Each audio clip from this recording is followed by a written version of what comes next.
Once upon a time, in a beautiful meadow near the edge of a dense forest, there lived 3 strong and powerful bulls. They were the best of friends, always sticking together wherever they went. Their unity was their strength, and because they always stayed close to one another, no predator dared attack them. In the same forest there lived a mighty lion who ruled the jungle. He often watched the bulls from a distance, his mouth watering at the thought of eating them. But as long as the bulls stayed together, the lion knew he didn't stand a chance. No matter how powerful he was, he couldn't take on all 3 bulls at once. One day, as the lion sat on a hill, gazing at the bulls grazing peacefully, he sighed in frustration. There must be a way to get to them, he thought. Just then an idea crossed his mind. He remembered the fox, known throughout the forest for his sly and clever ways. "The fox is cunning," the lion said to himself. "If anyone can disunite those bulls, it's him." The lion sought out the fox. He found the fox lounging in the clearing, basking in the sun. "Fox, I have a task for you," said the lion. The fox raised an eyebrow and replied, "What task could the great lion, king of the jungle, possibly have for me?" The lion leaned in and whispered, "You see those 3 bulls in the meadow? I want to feast on them, but as long as they stay united, I cannot get close. I need you to disunite them, break their bond, so I can hunt them down one by one." The fox's eyes gleamed with interest. "Then I would take my favourite part of meat from each one of them," he said. The lion thought for a moment and replied, "Sure." The fox smirked. "Deal." With that, the fox set off towards the meadow where the 3 bulls were grazing. He circled them from a distance, observing their behaviour, waiting for the right moment to strike with his clever tricks. After a while he approached the first bull when the others were slightly farther away. "Ah, my friend," the fox began sweetly, addressing the brown bull. "I've been meaning to talk to you. I couldn't help but notice how the black bull always gets the best grass.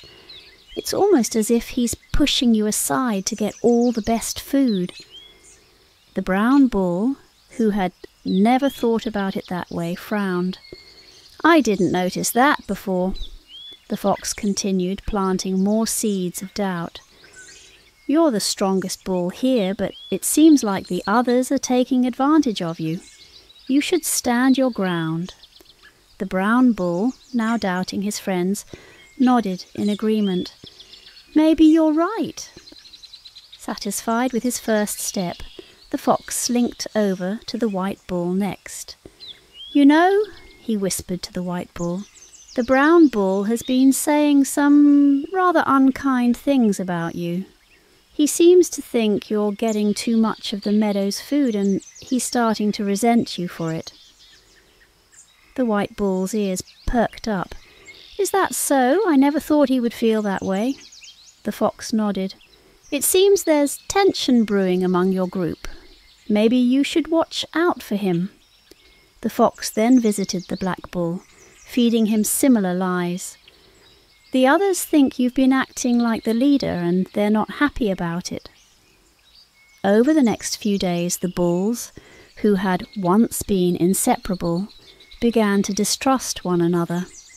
They stopped grazing together and even started keeping their distance. The strong bond that had once protected them was now broken. Once the fox saw that his plan had worked, he hurried back to the lion. "The bulls are no longer united," the fox reported. "You can attack them one by one now." The lion, overjoyed with the news, nodded and said, "I knew you could do it, fox. Now when I hunt them down, you can have your favourite part of the meat." With the bulls now disunited, the lion approached the meadow one day.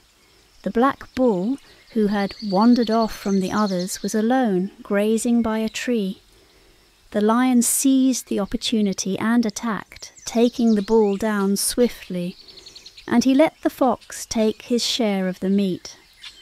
The next day the lion went after the white bull, who had also strayed too far from his companion. The same fate awaited him, and once again the fox got his reward. Finally the brown bull, now alone and without his friends, faced the lion's fury. The once proud and strong bulls had all fallen because they had let mistrust take root in their hearts. As the fox enjoyed his final share of the meal, he couldn't help but chuckle at how easily the bulls had been tricked. Such foolish creatures, he thought to himself. Unity is their strength, and yet they let it slip away.